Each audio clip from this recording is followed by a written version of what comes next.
Alright, testing, about ready to go. So, quick disclaimer, audio alerts will be turned off for this debut. However, visual ones will still be played and you will be thanked at the end. With that, let's get into it.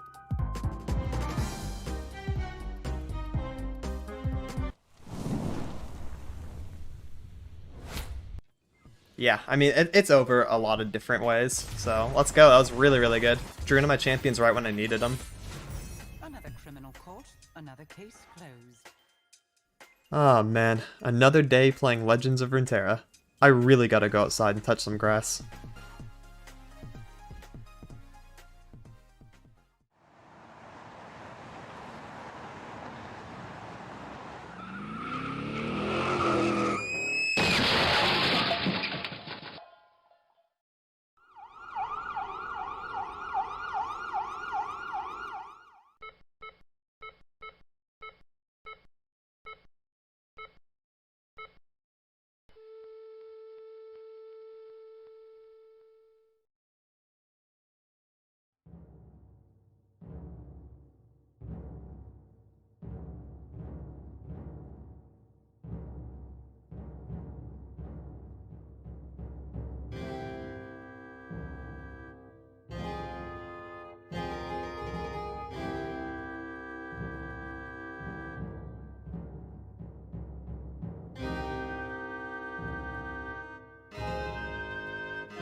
Well, there I am.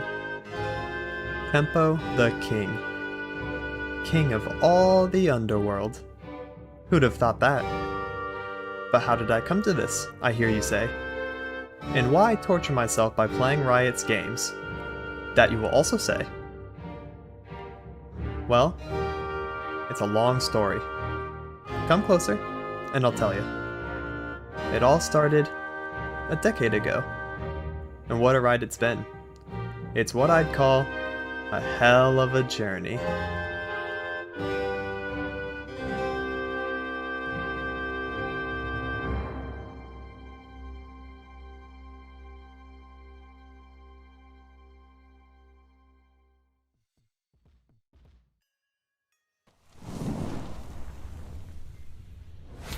Yo, okay? How cool was that? Did you guys like that intro?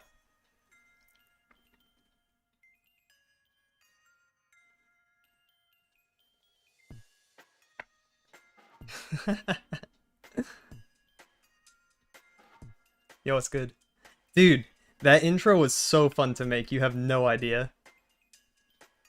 So I guess I should explain exactly what was going on. So, the first half, it was a parody of isekai anime. So it's been like a running joke in the community ever since that I announced becoming a VTuber. People are like, oh, Bongo Cat's getting isekai'd. And you know, I had this idea a couple months prior, and I was like, you know what? That's a really good idea. I'm gonna make it canon.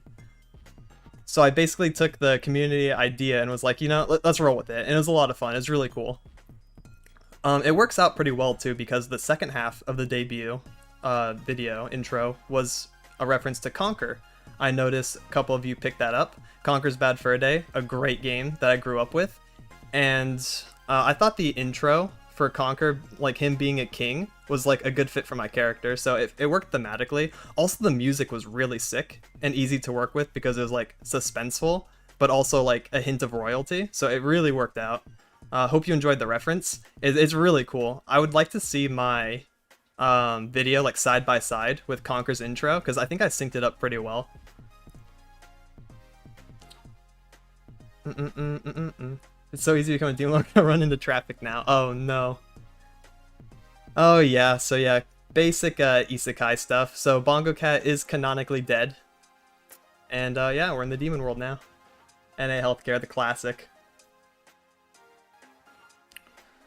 So, I guess it is about time I can bring up the model, showcase what it looks like in its entirety, not just the hair, not just the neck up. It's storming right now, so I'm a little worried. I hope the internet doesn't go out, so wish me luck. Alright, here I come. Oh.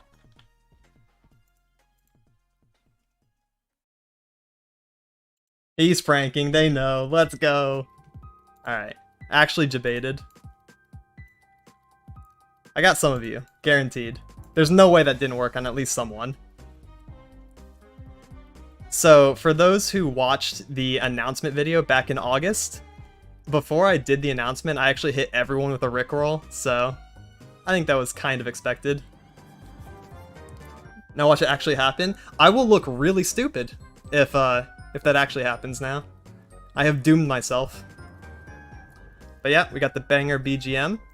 And yeah, check it out. I actually have arms.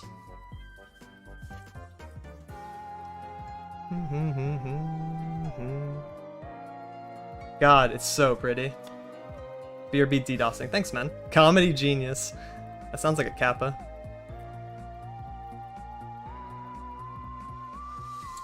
Alright. So, getting right into it, I want to talk about the model itself. And I also want to talk about the design process and give credit to the amazing and talented people that have brought me to life. Think about the LSF viewers? Oh, true. Alright. So, also along the way, there's going to be doodles and drawings from me. I wanted to make the slides a little bit personal. So these are all my hand-drawn pictures. You get to see my lovely art and my ever so lovely handwriting as well. Those are probably two of my lowest qualities, so it's going to be interesting seeing them both work against me. So as you can see, I wrote that I love Devil's a part-timer. His design was a huge inspiration for my character.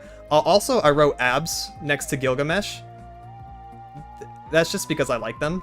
It actually has nothing to do with the model or design process at all. So as you can see, my model was originally inspired by Devil's a Part-Timer, Misfit of Demon King Academy, How Not to Summon a Demon Lord, and the overall aura of Gilgamesh. I really like the way he presents himself and his smug aura and confidence. So I wanted to put that into the design as well. So I had a general idea of how I wanted Maou-sama to look, and I had two of the best artists that I know work on designs. They both made a handful of designs, and we looked at it back and forth, oh, this design, then we picked I picked the best, or the parts that I like the most from each of the designs, and ended up making the first ref sheet, which is on the next slide. Here we go. This is some beta footage of old Tempo. This is where I came from. So as you can see, I drew baby Tempo. He's very cute. I had Neanix and Tori Klepto both work up some mock-up ideas. They did an absolutely fantastic job, and it was a really good foundation moving forward. And we can see that the one Neanix did is labeled Edgy E-Boy, so I guess that was one of the directions we were going to go with. I took the ripped cape from that one, because I really like the tattered cape, which I'll showcase when I pull up my model. I guess I can also briefly explain the lore. You guys saw that I got isekai'd. So, after Bongo Cat got isekai'd and woke up, he not only became a demon lord, but a newly crowned one, right? Right after the previous demon lord retired. However, I'm incredibly lazy and frivolous, to no surprise. I'd rather connect to the human realm and play video games than attend to royal matters. But luckily, the previous demon lord has set up a system that's self-sufficient, allowing me to do what I want, and pretty much getting away with it. I'm also very competitive and have achieved high ranks in multiple games, showing that I'm competent with full effort, and that's a pretty interesting dynamic, I think. The character is super lazy and whatnot and doesn't want to do shit, but then when they actually put their mind to it, it's like, oh, we can do stuff, we're actually competent. Just have the priorities in the wrong place. I think it's pretty relatable.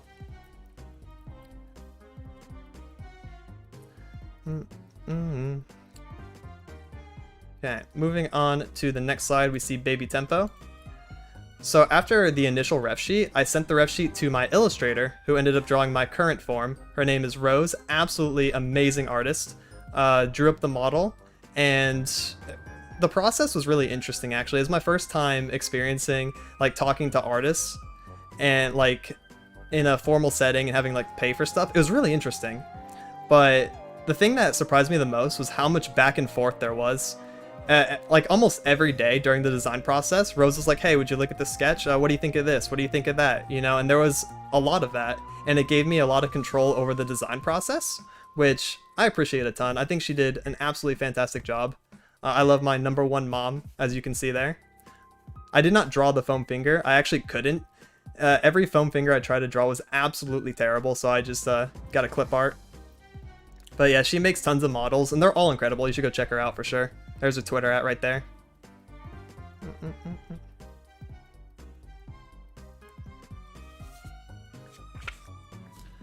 Alright, after Rose, I sent the full Photoshop file with all the layers of my character and all the drawings to the person that did the rigging. So rigging is basically the tracking technology that allows me to move and allows the movement to follow me. So everything you see here, all the movement was done by Bogey. It's absolutely incredible technology, and I got to see a little bit of it, and I still have no idea how it works. It is so beyond me. The people that actually do rigging is just extremely talented. I cannot believe that field. So much like with Rose, there was a lot of back and forth on this as well throughout the entire process. She also went above and beyond. She sent me like an email after the rigging file was done, and she was like, yo, check out all these videos and stuff, and there's like tutorials on how to set it up, how to do the program and whatnot. I was like, oh my god, this is just way too much. So love my #1 rig mom, good old Bogey. So definitely check her out on Twitter as well.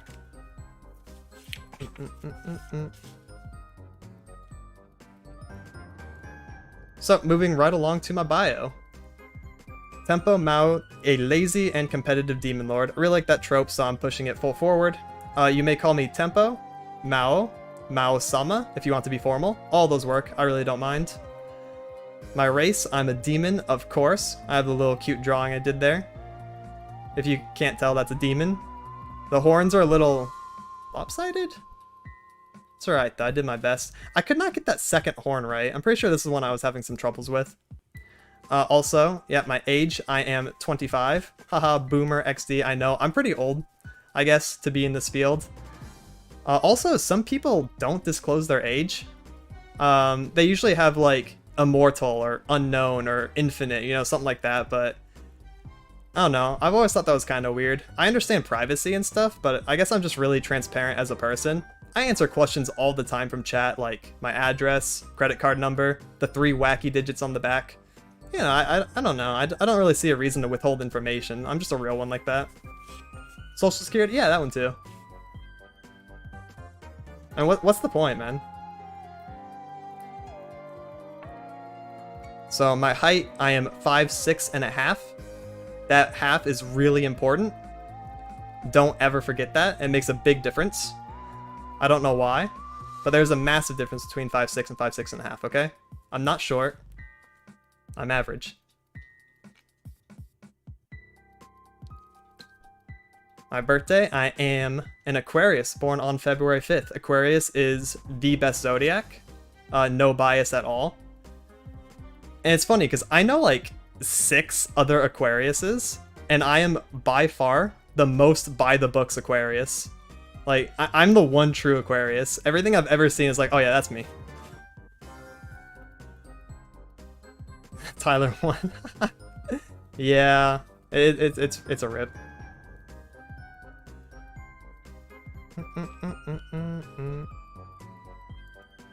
Moving right along, we got my likes and dislikes. So, I like video games, of course. I like VTubers.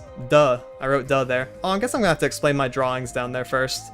So I drew a Doc P. Okay, that's my favorite soda. That's my can of Doc P down there. It kind of looks like a G a little bit, but I promise it does not say Dog P. It says Doc P. And that's my Dorito. I think I did a really good job of my Dorito. I fully captured the essence. The only problem is maybe I didn't get how cheesy it is, but overall I think that's like 80% accurate and a good representation of a Dorito. It's not the Illuminati, it's a Dorito, I promise.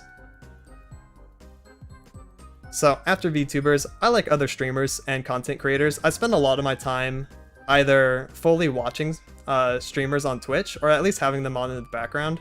I think the Twitch culture and Twitch environment is really fun and something that I'm happy to be a part of. I love League streamers, I love variety streamers, TFT streamers, lore streamers, of course. I don't know, I feel like I'm literally just always on Twitch. I always have a Twitch tab open, so it's really cool. One of us, yeah, true. No, it's not Dog Pee. It's not pee at all, it's Dr. Pepper. Pee stream, oh my god.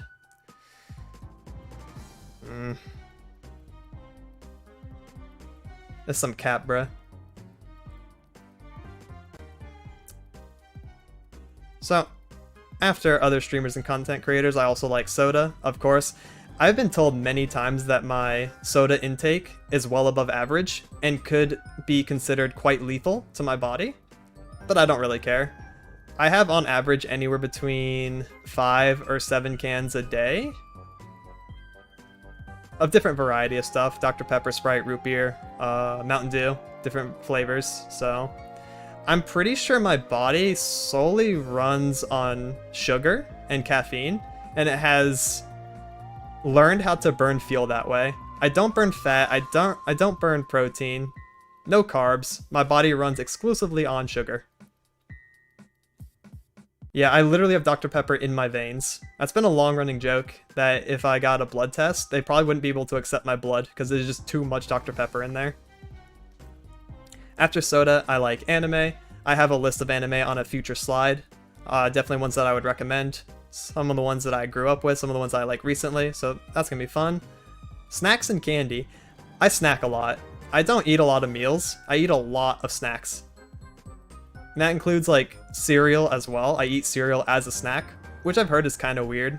But I eat cereal out of the box, just like I would chips, just dry. So that's some interesting fact about me. Not a lot of people vibe with that, and I get it. But you also don't understand how good it is to just eat a handful of Frosted Mini Wheats, just dry. He pours milk directly into the box. No, I don't do that. I have to commit to eating the cereal all in one sitting if you do that. And I like being lazy, in general, which is interesting, because I have an insane work ethic. It's kind of contradictory, but you know what? That's the spice of life. So for my dislikes, I'm immediately probably going to get some flack for this, but I cannot stand seafood. I've tried and I've tried and I've tried for years. I just can't do it. I think seafood is bottom tier trash food that should not even be consumed. I don't know. I've had crab, lobster, shrimp, tuna, other whitefish, squid, octopus, sushi. I've tried literally everything. I just can't get over it.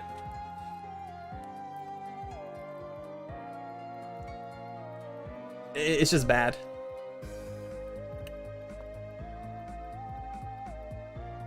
Nope, not even sushi. Catfish?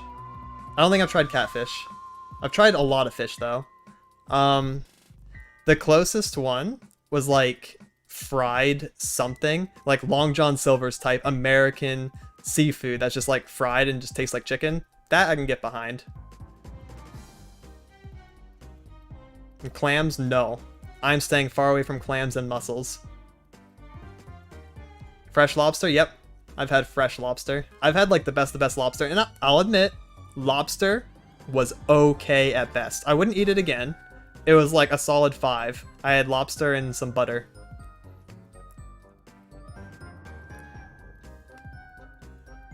Alright. Other than that, I'm not a picky eater at all. I'll literally eat like pretty much everything. I love all kinds of vegetables, which is something that's an instant turn off for other people. I'll sit there and I'll eat Brussels sprouts and cabbage all day. Like, I really don't mind vegetables. And fried okra, that shit's fire. Yeah, it's just seafood. I'm really a demon. Yeah, demons don't have seafood in the underworld, so we avoid that here. I also don't like tight spaces.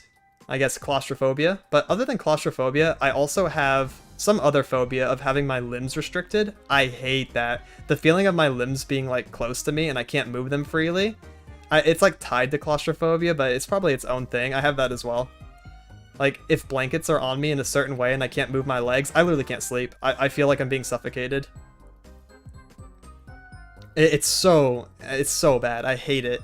I'd actually rather be in a tight space where I can move my limbs than in like a more open space, but I can't move my limbs for some reason. I know it's kind of also contradictory and doesn't make a lot of sense. That situation's never going to happen, which I'm happy with. It's like the fear of being buried alive, right? That's literally never going to happen, but people are still scared of it. Yeah, very spacious demon castle. Wearing a choker. That's not my limb. I don't care about my neck. I actually like necklaces, but that's interesting you bring that up because rings are very uncomfortable to me. I don't like rings, but I can use bracelets and necklaces and not feel too bad. Don't know why. Super particular, super weird. I also don't like talking about in-depth medical procedures. I'm very squeamish, which is really interesting because I grew up in a medical background. Both my parents worked in the medical field, and I would oftentimes be in the back of like their office, their hospital. And maybe this is where the trauma comes from, actually, now that I think about it, because I would hear people screaming while getting like shots or procedures done, and I'm like, oh man. So maybe it's like deeply ingrained in me to be afraid, but in general, I just don't like talking about super in-depth detail stuff. I actually passed out in high school. My teacher was talking about, I think, a torture method in, I don't know what time it was, but it was a weird torture method where they like spread their legs apart until they like get split in half. Some Mortal Kombat type shit, right? And I legit passed out in class. I was like, oh, I'm done. I insta died. Okay, everyone's like, oh shit. I guess we can't talk about that anymore. So yeah, I ain't about that either. Speaking of which, I guess Mortal Kombat could be added on here. I don't like that. It is way too over the top and shit.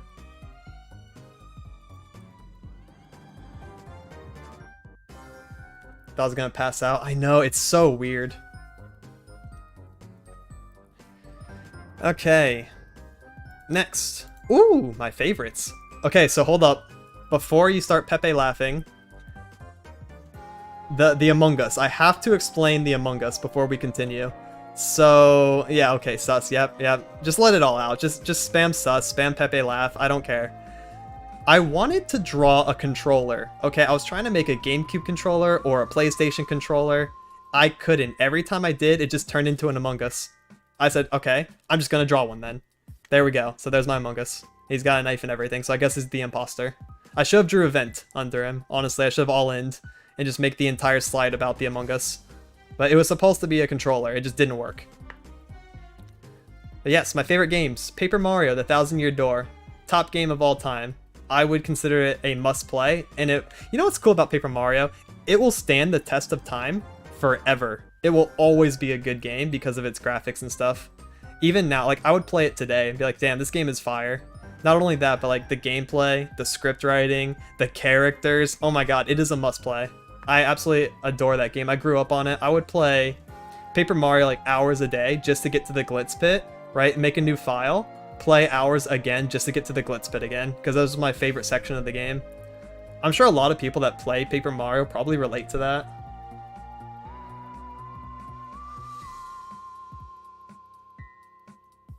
Oh yeah, Wind Waker's a good one. That's a good shout. I think Wind Waker's also fire. Bug Fables, I'm gonna have to check that out.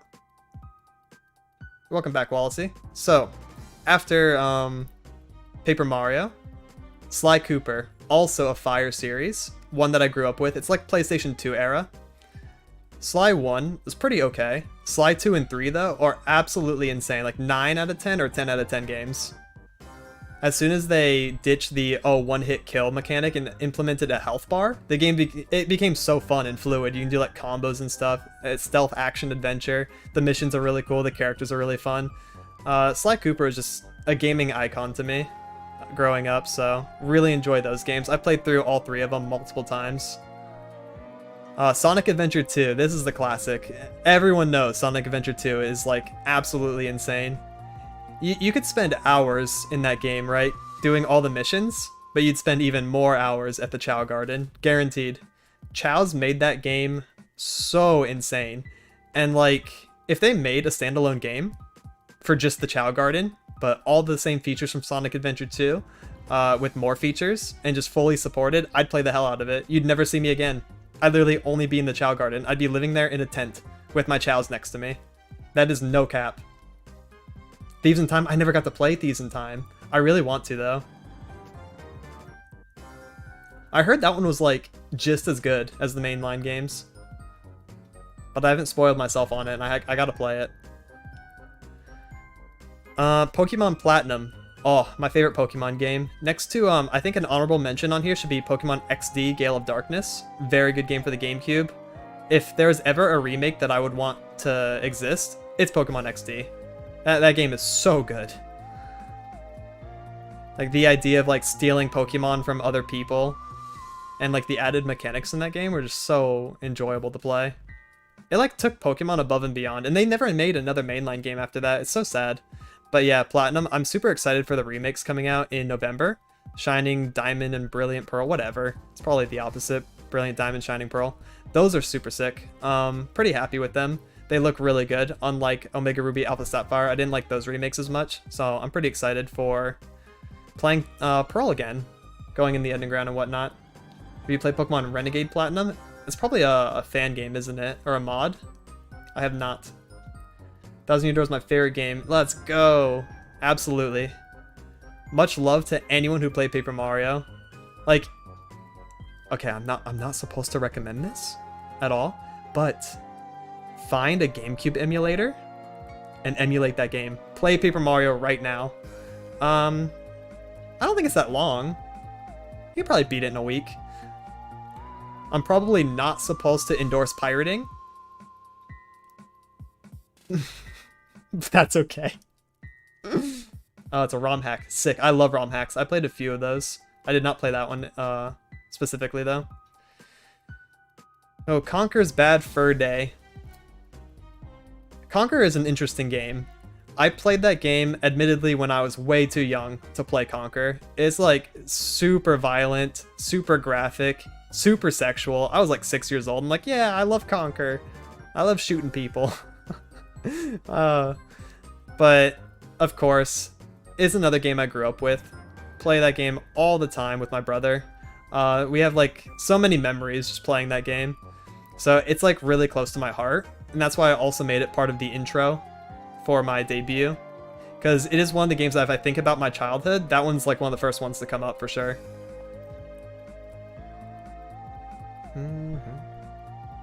Oh, emulation doesn't count. True. Also, if you buy a copy of the game or can find a copy, you can also say like, oh, I have it here. Emulating is completely legal, even to stream. Fun fact, as long as you own a copy of the game.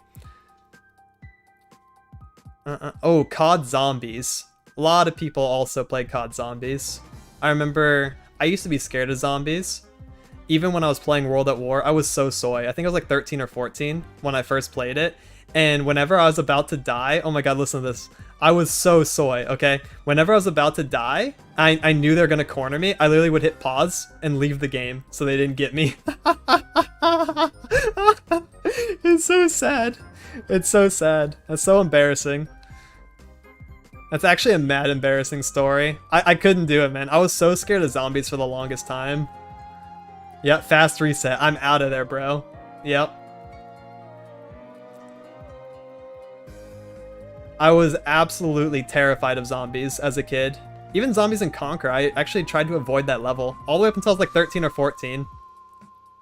What's up, Daryl and Pinkblue? Thank you so much for the follows. Really appreciate it. Daryl, the BGM master, made this track absolutely incredible. Yeah. I got to play a lot of games where the ratings were much higher than my age.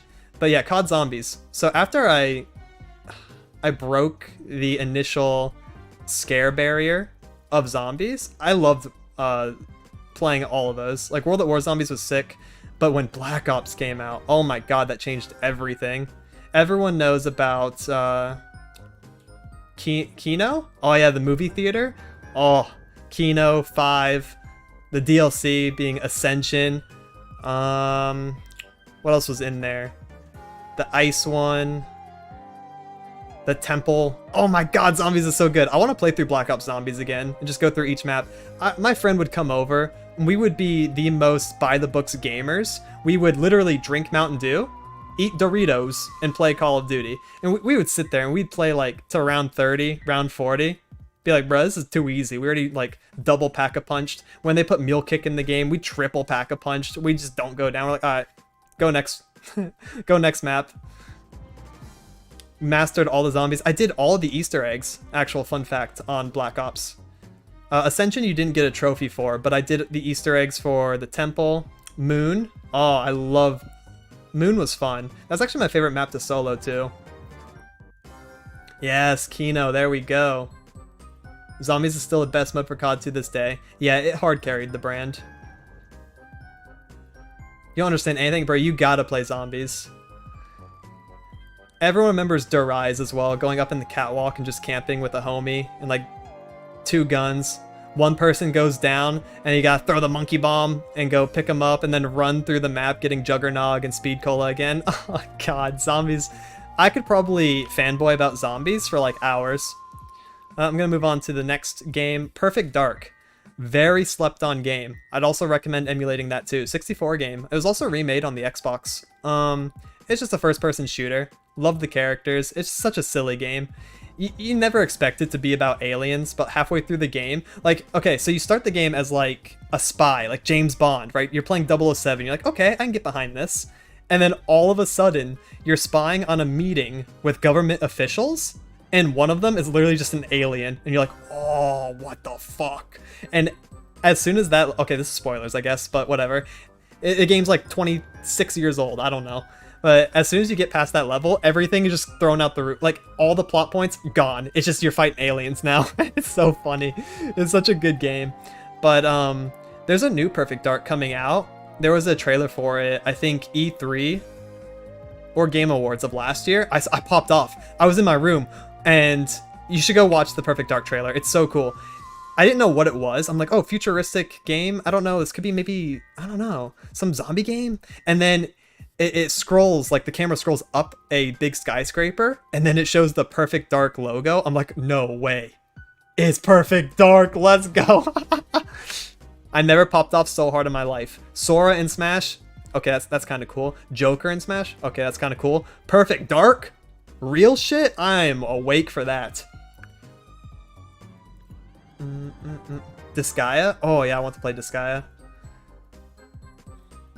Alright, so I know that the game choices, some of them are pretty general, but a lot of them are also very specific to me.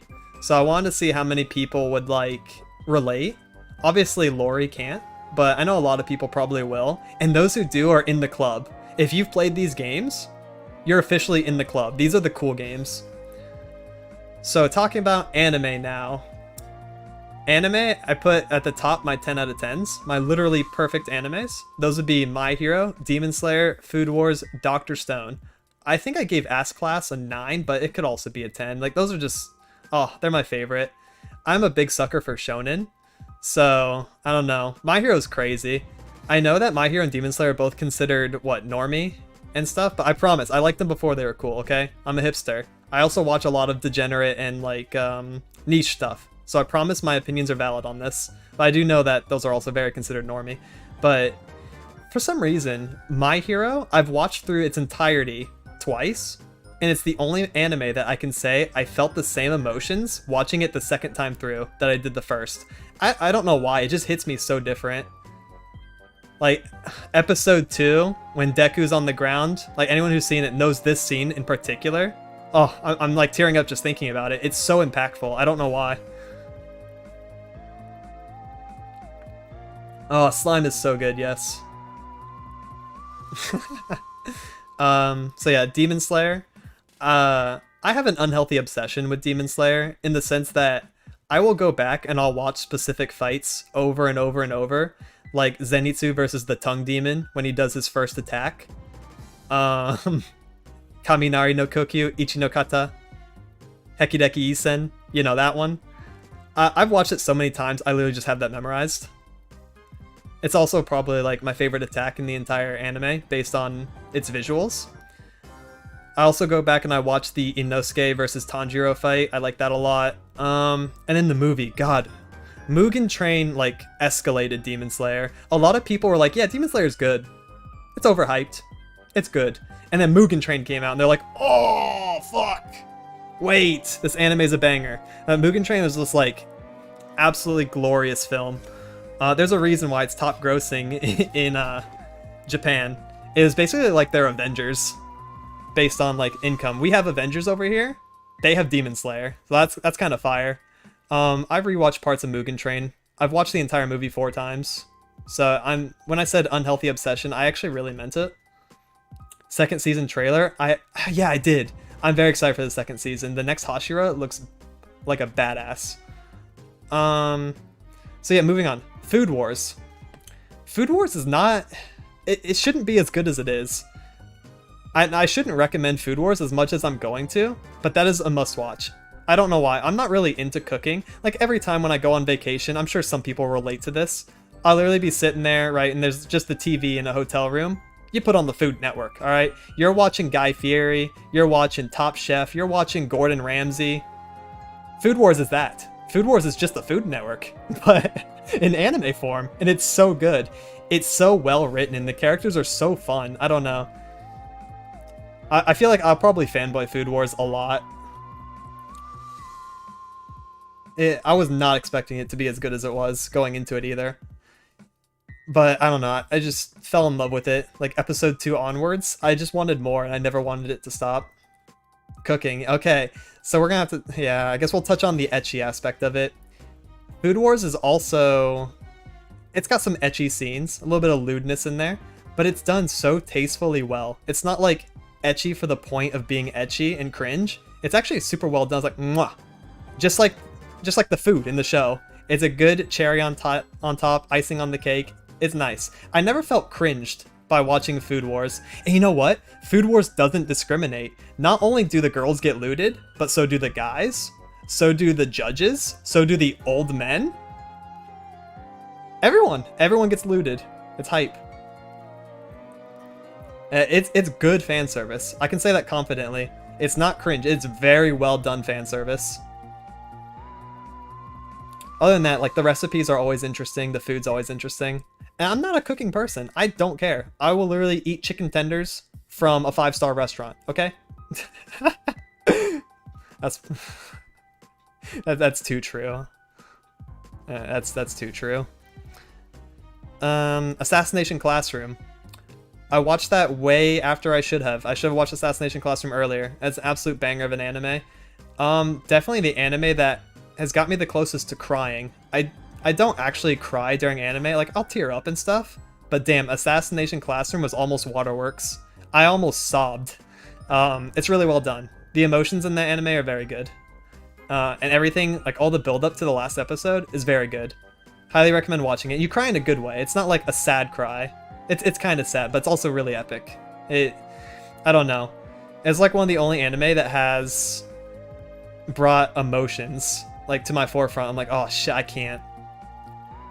Skip Dr. Stone. Okay, going back up to Dr. Stone. Fire anime. Dr. Stone has such an interesting take on humor that it just hits me. I don't know why. Every like zinger that Dr. Stone throws at me, I laugh. I don't know if I'm like cheap or easy, but yeah, I'm really happy with season 2 as well. Season 2 came out, I think, this year or late last year. I don't remember. But my favorite part about season 2 was it was just season 1, but more. Just more Dr. Stone, and that's what I wanted. I didn't want the formula to change. I didn't want Senku to be doing weird shit. It's just more. It's more Dr. Stone, so I can't complain. Definitely 10 out of 10. The inventions are fun. The characters are fun. Highly recommend watching that as well. Love is War, the only romance anime that I'm gonna have on here. I'm not a big romance person. I'm more into shonen, action, that kind of stuff, but Love is War also hits different. Super funny, super cute. Characters are super adorable. I don't know, every episode I'm just laughing my ass off too. The comedy also hits me. Model's really hot, thank you, thank you. Exclamation mark model.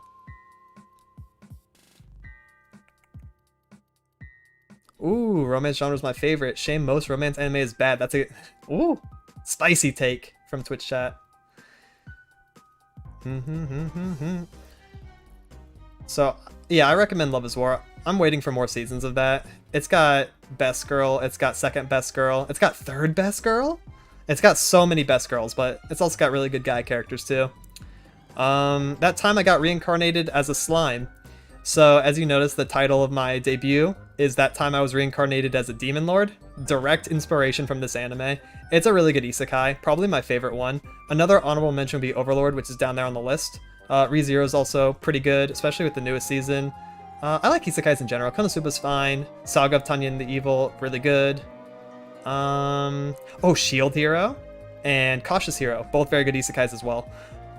Anyways, yeah, Slime is my favorite one. I've never seen such an interesting dynamic. The main character is literally the weakest mob, but he's the most broken character in existence. He could probably give One Punch Man a run for his money. That's the coolest part, is that the main character is so obscenely broken, but there's still problems, and there's still things he has to solve, and I like that. I like political isekais. I think Gate Jatai, the Self-Defense Force Fought, is also a good honorable mention in terms of a political isekai where it's like war, it's like risk. Thank you for the follow, really appreciate it. Thank you for being here. That time I got reincarnated. Oh, I don't think so. There's How Not to Summon a Demon Lord.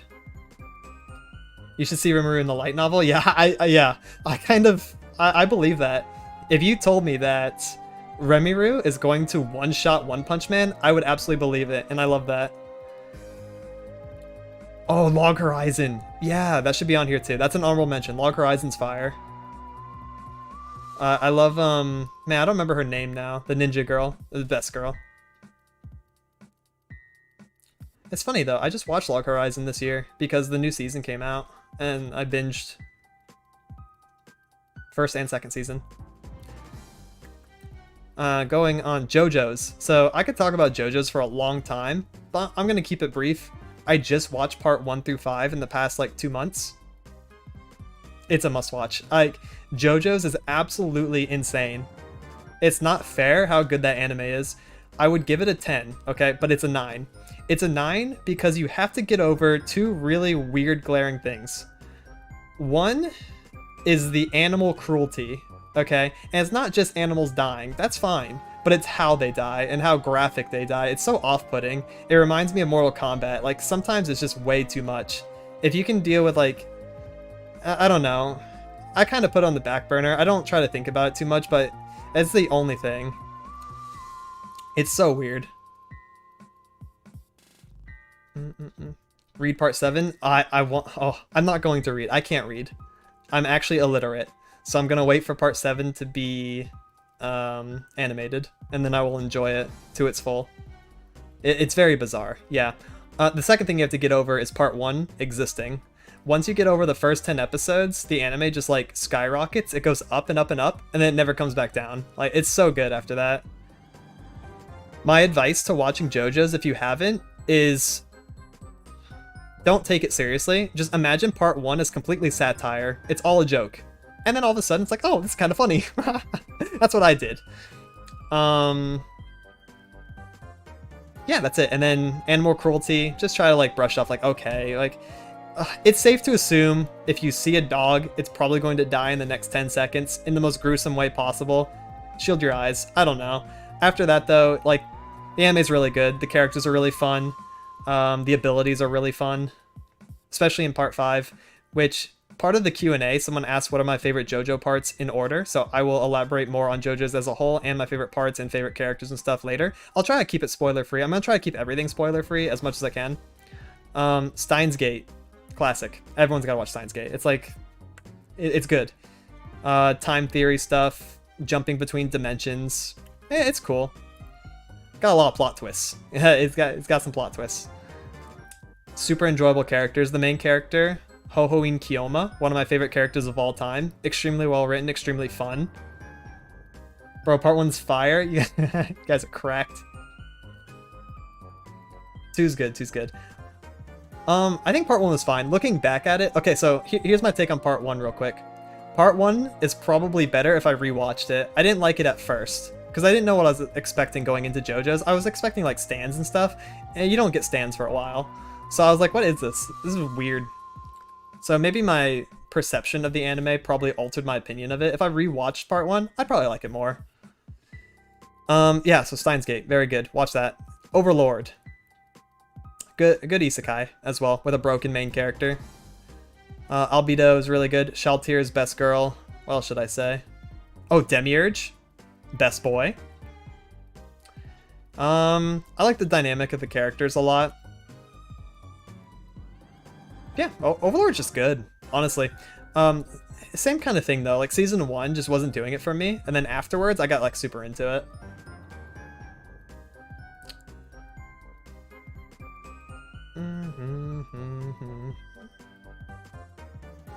Okay.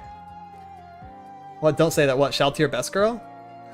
I'm inclined, I have to. Shaltyr is insane. I love Shaltyr. Nope. Everyone else has Albedo desktop backgrounds. I had a Shaltyr one. She is absolutely fire. And then, yeah, many more. I watch a lot of anime. Not, like, more than your average Joe, I guess, but I tend to watch, like, niche ones, too. Oh, you know what should be on here is Odd Taxi. Odd Taxi was, like, the best anime of 2021. Best new IP. That's not a sequel. For sure. Definitely watch Odd Taxi. Yeah, that's all I'll say. I'm gonna leave it on that. That's a good-ass anime. Alright. Ooh, my favorites. So I got Pepe Jam over there. Pepe Jam to my music. I drew a DVD at the bottom. Much like the Dorito, I think I did a pretty good job on the DVD. It's not a donut. So, it's a DVD. I had to point it out, though, just in case people got confused. I might have a donut down there. So my favorite song might be a little weird. I don't know how many people relate to this, but Sweet Dreams, the original by Eurythmics. I just love Sweet Dreams. It hits me so different. When I first heard it in high school, I'm like, damn, this is a banger. And whenever I hear the beat now, like, dun dun dun. Oh, I can't do it now because I'm listening to my BGM, so it'd probably throw me off. But you know, the classic, it's like disco? I don't know. It's cool though. I also like a bunch of remixes of it. People remix the song all the time, and every time I hear it, I'm like, okay, this is just a banger. I love Sweet Dreams and all of its remixes. Yeah, Hyperpop, let's go. Monster by Megan Dia. The first time I heard Monster was on Pandora, actually, and I heard the Nightcore version with Hatsune Miku on the front. Like, everyone's heard that, probably. It's super popular, quite a few years ago. I fell in love with Monster. I ended up listening to the original. I'm like, okay, this is a banger. All the remixes of Monster are also super good. Recently, I've been into one that's by Lummix or something like that. L-U-M, like, exclamation mark X, some shit like that. I don't know, you could probably find it. Super good remix. Megan Dia Monster is an absolute banger. Ivan Polka is probably a super weird one. People don't know what it is by name, but everyone knows Leek Spin, okay? L-E-E-K Spin on YouTube. That's Ivan Polka. That's the original. It's a wonderfully composed song. The vocals are amazing. The acapella is just, oh, it's done so well. But also, you guessed it, it's remixed very well. I love a bunch of different variations of Ivan Polka. I think I have 3 of them on my personal playlist. So I get behind music and music being remixed quite a bit. Ivan Polka is insane. After that, EDM, just in general. I was super into dubstep when it was popular. Skrillex. Trap, when that came out. I was super into trap. Not traps, like Astolfo. I'm into Astolfo, but not traps in general. Trap music. Martin Garrix's Animals, a classic. Body Dumb's a classic. I love all that kind of stuff. Anything that you hear on Monster Cat as well. Electro, house, drum and bass. I'm literally fine listening to all that. I'm not super picky on my music. That's why I had a song request redemption reward for the longest time. And people would just request a song. I'm like, okay, this is kind of a banger. Very rarely was I just not vibing with it. So yeah, I'm not picky with my music at all. As long as it's not country, which I believe is a normal take. You can get country as far away from me as physically possible, please. Thank you. Rock. I grew up on some rock. Linkin Park. Avenged Sevenfold. Disturbed. Oh yeah. System of a Down. I love System of a Down. Such silly music, but you know, those are classics. And recently, Hololive music. It's just not fair. Calliope Mori, specifically, her existence in this world, I'm gonna use a video game term, is not balanced. Callie is not balanced as a person, okay? She is just not fair. She needs to be nerfed. Her music is so good. Like 2 months ago, up until last month, I would listen to Your Mori, her EP, on repeat. Like the same 4 songs. Grim Reaper is a live streamer. Red, Guh, and Bully. I just listen to them on repeat. I can't not. The way that she mixes Japanese and English vocals and her voice is just so perfect. It just hits, I don't know, it hits so different for me. I also just like the gruffiness of her voice. In particular, it reminds me of Nikki Taylor, who does like Vi's theme song, you know, stuff like that. I'm really into that. I really vibe with gruffy female voice. There's a rock band too that has a gruffy female voice. I don't remember what it's called off now. It's something in the Tramp. I don't know, but yeah. Other than Callie, I think like all of Hololive's music is really good. Most of it that I listen to is either like, oh, this could be an anime opening. It's really good by the Japanese talent. Or I'm like, okay, this is just a fire English song too. Oh yeah, Calabria is a good shout out for music as well. Love all the mixes of that. Callie's the Dark Souls of hip hop. Yes. Oh my god, her hip hop and rap, like the style is just so good. She's also heavily inspired by Eminem, who I grew up with as well. Eminem songs are absolutely insane. The first iPod I ever got was like a hand-me-down from my sister, and it had like 10 Eminem songs, like the old ones. Curtain Call. Y'all know that album? Oh my god. Oh my god, Curtain Call's so good. Callie reminds me of that quite a lot, so I vibe with it. Movies, okay. Movies are fun. Movies are very interesting. So I wrote the word rotten. Rotten because I'm referencing Rotten Tomatoes, okay? For some reason, I have a knack where I watch a movie, I'm like, oh shit, that was good. That's gotta be like an 80% or higher. I go look on Rotten Tomatoes, 18. It's just shit movie. I like it every time. It never fails. I don't know why. I have the worst taste in movies.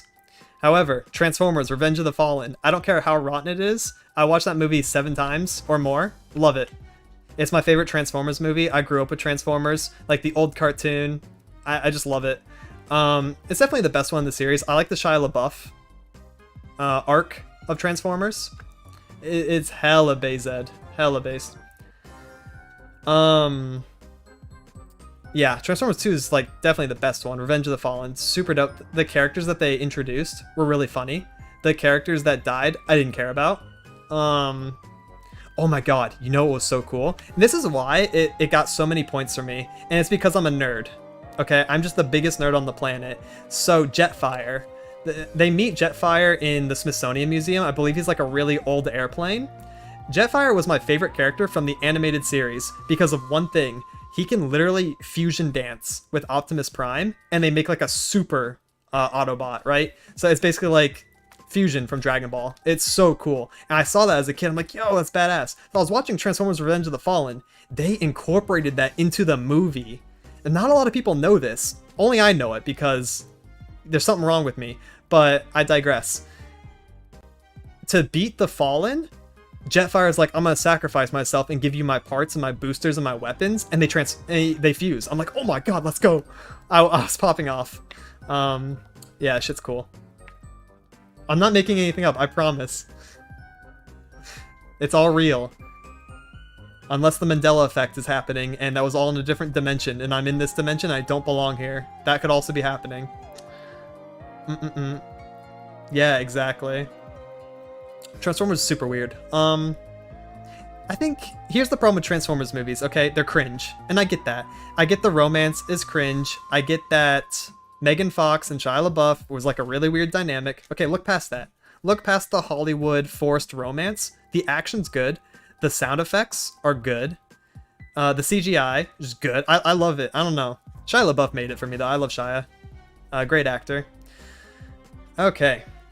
My shirt's a little slanted. Oh, I know. Yeah, that's part of the design. I'm too lazy. That's how I am in real life, too. I have a slanted t-shirt on right now. It's actually really good representation. I can't wait to show the bottom of my model as well after I'm done with the slides. Yeah, Shia was sick. So Green Hornet, very rotten movie. I've watched it like maybe 4 or 5 times as well with a bunch of different groups of people, a bunch of different friends, because it's just hilarious. It is probably the funniest movie I've ever seen. I still need to watch something that my brother keeps recommending. I forget what it's called. But damn, Green Hornet, you have to also go into it thinking the entire thing is a joke, because it is. It's a spoof of like superhero movies. And it's a good comedy. I highly recommend it. Funny action, funny characters. It's got Seth Rogen being Seth Rogen. That's pretty much, yeah, that's it. His sidekick Kato, best character. The main villain is absolutely hilarious, and every time he talks, I just crack up laughing, even watching it in the 5th, 6th run, so definitely give that a shout. Oh man. Zootopia. Zootopia was one of the movies of recent history that I actually watched multiple times and was okay with it. Watched it in theaters like with one person, watch it with another person, watch it at home with another person, watch it with my family. It's good. Zootopia is a really good mystery movie. It's like Sherlock Holmes type thing where like, oh, this subplot's happening the whole time. It's some big mystery. We got to solve it. It's really good. I like Zootopia. The music is good by Shakira. Love that. Even Stevens, I have not.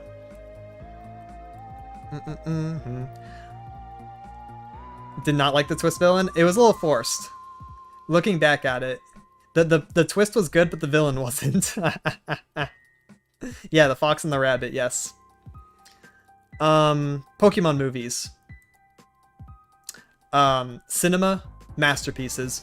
I actually saw Pokemon 2000 in theaters, and it was mind-blowing. I was what, 4? Yeah, I was literally 4. I'm like, let's go, I want to see Pokemon. Pokemon 2000 is my favorite movie. I have to tie it with 3 because they're both insane. So for those of you who don't remember, Pokemon 2000 is the one with the 3 legendary birds and Lugia, and they're on the Orange Islands. So the only problem I have with that movie is Tracy Sketchit is in it and not Brock. Tracy like single-handedly almost ruins the movie. So yeah, there's that. No one likes Tracy's. Tracy's a fucking soy loser, and it should not have been added. I don't know why they thought it was okay to replace Brock for even a season. Other than Tracy hate thread, it's a good movie. I like Lugia a lot. I like the story. It's really fun. It's basically just a fetch quest of Ash going through the different islands and grabbing like jewels to stop this dude in a giant castle from abducting Pokemon. I don't know how he has that technology now I think about it. The main villain's literally in a flying castle. I've never seen that in Pokemon other than that. I think maybe there was a black and white movie that had that too, actually. But it is kind of weird. Yeah. Pokemon 3 is the one with Entei. Good-ass movie. Everyone loves Pokemon 3. Demon Slayer Mugen Train. Yeah, must watch. As I mentioned in the anime list, I love Mugen Train. Watch it multiple times. Plan on watching it again. I'll probably watch the 7-episode adaptation of Mugen Train that comes out of season 2. Oh, scared of the crystals? What was going on in Pokemon 3? Yeah, the crystals like popping up everywhere. It's a scary concept. It's like everything's being overtaken. That's kind of a Monka W, not gonna lie. My Hero movies, though. My Hero movies are very good. There are 2 out. The 3rd one is coming out in theaters later this month. I'm gonna try to watch it. They're bangers. Good anime movies. I also like Studio Ghibli. I want to watch more, but Princess Mononoke I saw in theaters. Also fire. I want to watch Spirited Away. I haven't gotten to see that yet, and that's like everyone's top. Like, oh, you must watch this anime movie. I'm gonna try to hit that sometime, for sure. It's mid? Oh, you're saying it's overhyped, huh? That time when Zane's dream about Nez gets me? Yeah, that's a funny scene. That's a really good dynamic. Alright, so tags and names. My followers, you are known as my minions. I will address you as such, Maou's minions. Also, my introduction to streams will be, hey, what's up, my minions? So that's all you guys. I'm a sucker for alliteration, so M and Maou, M and minion, just works for me. I like that. Subscribers are my Arc Devils. That's pretty cool. And a subscriber bonus is actually like an ever-evolving icon next to your name. When you're a sub for a month, you get a little demon guy, okay? And if you continue subbing for months on end, it evolves and becomes like a super demon. You can see Lori's got like a mid demon. We'll probably see some super demons eventually. So it's really cool. Just like a little sub perk. I wanted to add a little bit of flair to that, make the icon mean something. So having it evolve as you subscribe, really cool, really fun mechanic. There we go. See, Typewriter Chimp. You got almost a super demon. That one's like growing wings and horns.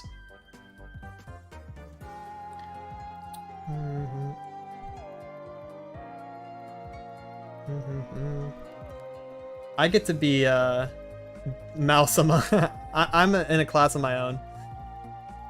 And any of my mods are part of the Demon Council, which in lore was left to me by my father, who retired early. Or I don't know if he was actually my father, he's just the previous Demon Lord.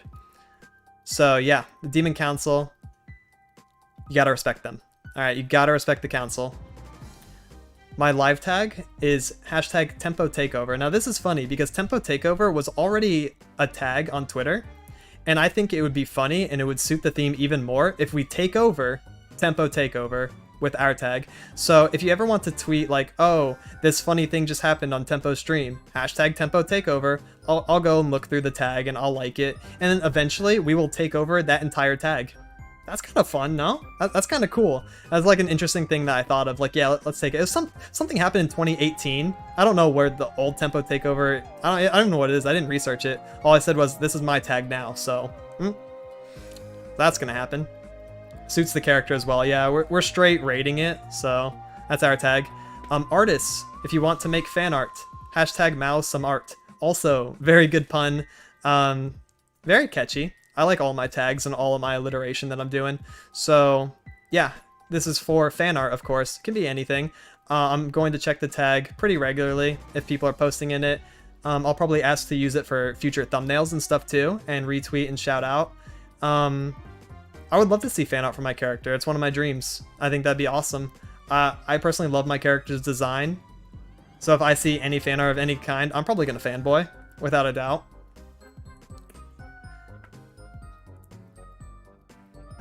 And welcome, Pancake.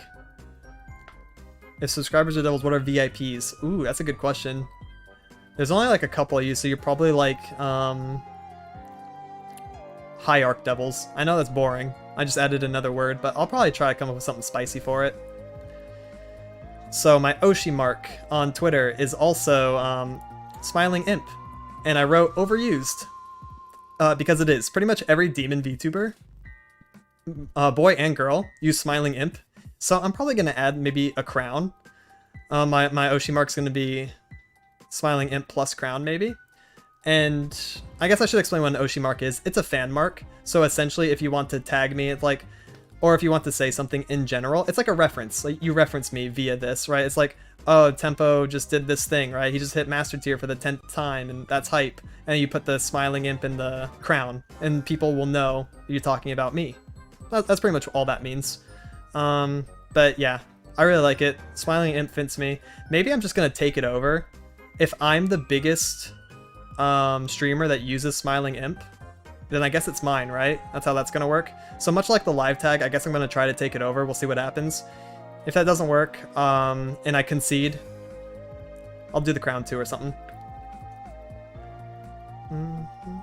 Alright.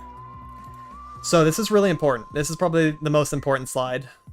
Goals and future streams. This is my future content. This is what people have been asking about. The most important questions. So my goal on stream is to get Master Tier in League, Lore, and TFT again. Now, if I can manage to do this all at the same time, that's kind of a bonus. I feel like that's going to be a little hard though, because Legends of Runeterra seasons are very short, okay? And I'm going to be trying to split my time between the 3 games. I don't know if I'm going to be able to hit Master and Lore playing once a week. So I might have to play lore off stream. I don't think that would be a problem. So, yeah, that's a disclaimer. And play every day. I know, it's gonna be it's kind of a tall task. So I've hit Master Tier in all 3 of the games before, like off stream, just on my own time. But I want to stream the climb because I think it's an interesting journey.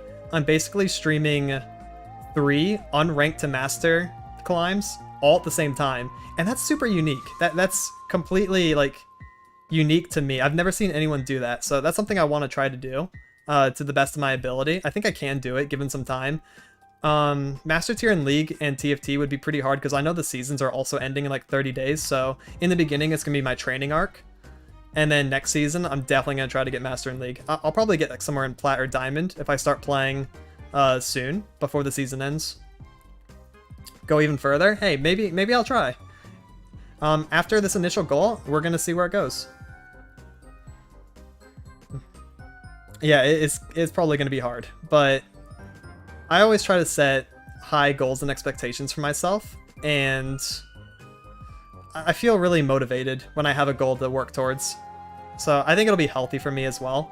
I also get to still play and make content for Legends of Runeterra, which a lot of people have been afraid of that I'm not going to do anymore, which is just not true. I'm still going to stream and make deck profiles and stuff for that game because I love that game, and I just want to add more content. I can do as long as my power doesn't go out. True. Well, summer is ending, so storms should be ending. So hopefully the power doesn't go out that much. Let's see if there's anything else I want to talk about. I guess I kind of want to talk about my history playing the Riot games. I'll try to keep this as brief as I can, though. I started playing League back in Season 1, actually. It was 3 months after the beta ended and the live game came out. I was there. I remember champions like Lux and Yorick being released. It was cool. Season 1 League was very different. I mained Ashe because that was the tutorial champion. I felt most comfortable with Ashe, and then I was like, oh, I kind of like bursting, so I played Veigar for a bit, and then I played Morgana. I liked mages. So I played Morgana from like summoner level 10 to 15, and then Talon came out. I think it was in November of 2011 or something like that. I remember it was in fall because I was in school. And then I picked up Talon immediately. Prior to him coming out, though, they did you know, champion profile or champion showcase, whatever it's called. They still do that now, right? But back then, they would release the champion spotlight like days in advance, like 4 or 5 days in advance. I would come home from school. I saw Talon. I was like, yo, this character's for me. I love this character. He looks so cool. I watched his champion spotlight. I fell in love instantly. I knew that I was going to main Talon, and that was the only character I was ever going to play. So up until his release, and this is kind of sad, this is also kind of... I get hyper fixated on things, okay? When I said I watched Demon Slayer Mugen Train 4 times, and I watched the scenes over and over, this is the same kind of personality trait. I would come home from school.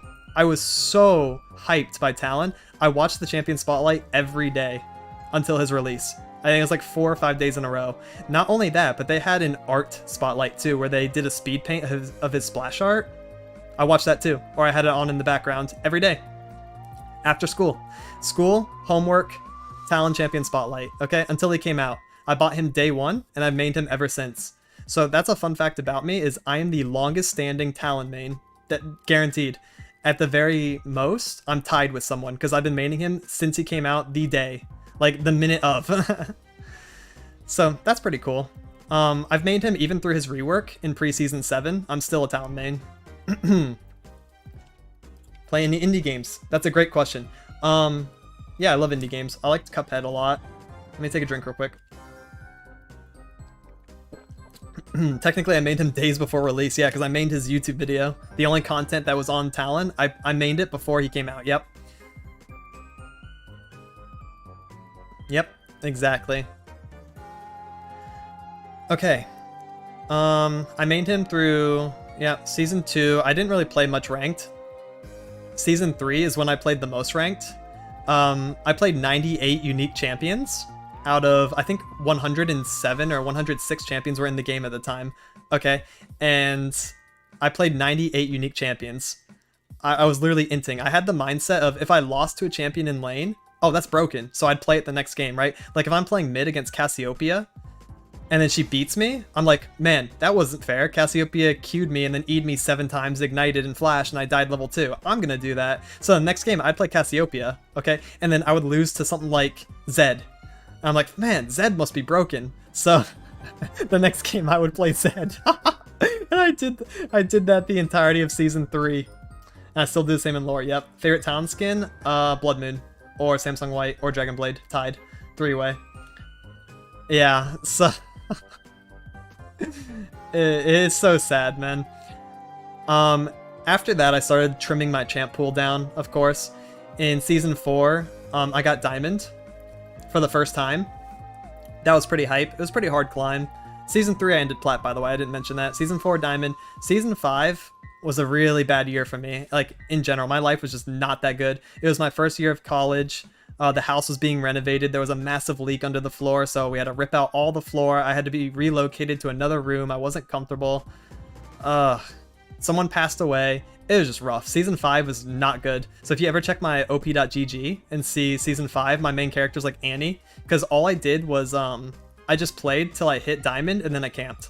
And I didn't even play Talon. I was so demotivated from doing anything, because Season 5 was just such a terrible year. But yeah, we bounced back. Season 6, I had a lot of fun playing Talon.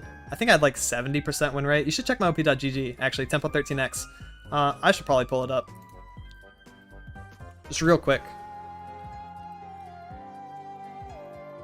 Champions. So Season 6, I had a 81% win rate. I only played 21 games, but I won 17 of them. That's pretty good. I hit Diamond, I don't know what. Oh, Diamond 5, and then I camped it for the end of the season. I didn't start playing ranked in Season 6 until like a month before it ended, or like a couple weeks, so I kind of just like sped run Season 6. And then Season 7 came out when Talon got reworked. That was my highlight season. So the thing about Talon rework is we had old runes. And old runes were really interesting because you could take lethality marks and quints and everything. You could start the game with, I think it was 24 or 27 lethality. Of course, back then you got, I think, 40% of it right away, and then 60% was given to you over the course of the game. But regardless, I had like, it was not fair. Lethality runes on Talon was so hilarious. I had an 87% win rate with 50 some games played. I won 46, lost 7. My win rate was so high in Season 7 that whenever I queued ranked, I was like in Diamond MMR, and my enemies were like, yo, you're smurfing. What's your main rank, for real? Tell me. I'm like, no, this is my main rank. And they're like, yeah, good one. Now tell me your main rank. It's Grandmaster, right? It's pretty funny. I hard smurfed in Season 7. Let's see. Oh, another cool fact actually about Season 7. I hit Diamond in the least amount of games possible, and it's the best record that you could possibly get, probably, at the time. So get this. I played my 10 placement games, okay, and I got placed Plat 1. Then, I played 4 games, I won them all, with 25 LP gain, okay? So, went to 100 LP, and then I won the 3, what is it called? Promotion games in a row to Diamond.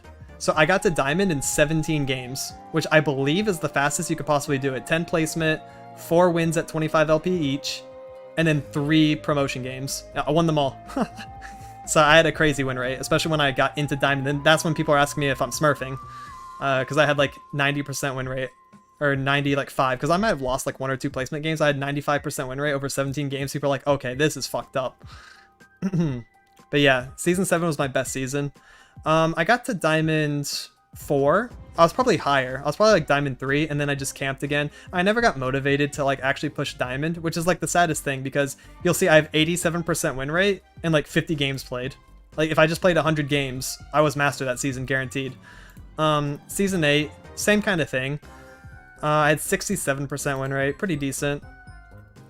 Also only like 100 games played. Season 9, I finally hit Master with around also 100 games played. And then after that, I started making Legends of Runeterra content full time, so I didn't play Season 10 or this season. That's why I'm kind of excited to get back to it, because I think playing and streaming League now, it'll be a lot of fun for me personally, because I enjoy the game. I haven't been able to play it competitively in 2 years, right? So I got the itch. I got the competitive itch. Um, do a lot of people play Valorant? Yes. I think Valorant's a pretty popular game. I think it's died down quite a bit, but it still has a good player base, very healthy. Much healthier player base than Legends or Runeterra. I'd say quadruple or higher player base. Kled matchup? What? Kled mid versus Talon? That's hard as shit, man. I don't know why Kled's Q is allowed to give true vision. That's all I'm saying. That is cringe. Okay, so let's see. That was my history with League of Legends.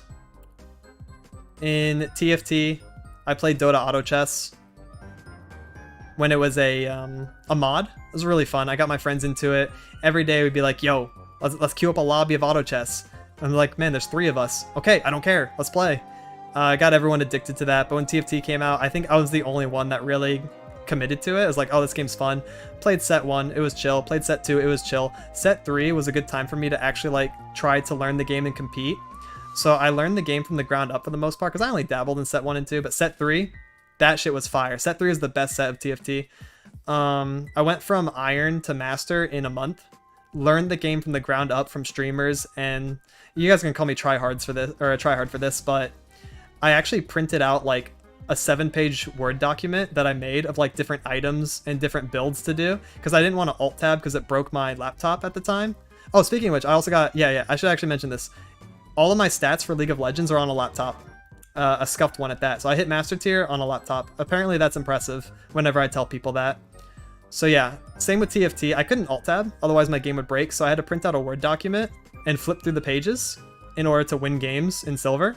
So yeah, I was super try-hard, but I learned the game that way. I'm a visual learner, so it helped me. Got Master. I love Set 3. Ever since Set 3, I haven't played it as competitively. I've only played Norms. But I'm pretty down to get back into it. Maybe set 6 will be better than what we're playing right now as well. Copium. But yeah. You're going to do all ranked games in League, or are you going to also play viewers and norms? I could probably do viewer games. I would not be opposed to that. I don't have any immediate plans for viewer games or stuff like that. It's mainly going to be the climb as much as I can. But I'll probably schedule some days to do viewer games and stuff like that if people want that. TFT's hard. TFT's a really hard game. It's harder than lore for sure. Honestly, this is my genuine opinion, is I think TFT might be the hardest for me to hit Master in. I don't know, it's the hardest game. League might be there too, it really depends. We'll definitely see. I don't know which one I'm going to get in first. I think TFT takes less time than League, but it might be harder. Lore, y'all know my history in lore. Hit rank 1, top 32 in the first seasonals. I've been high master every season, top 500, top 700, sometimes top 100. I'm pretty good at lore. Yeah, I'm okay at that game.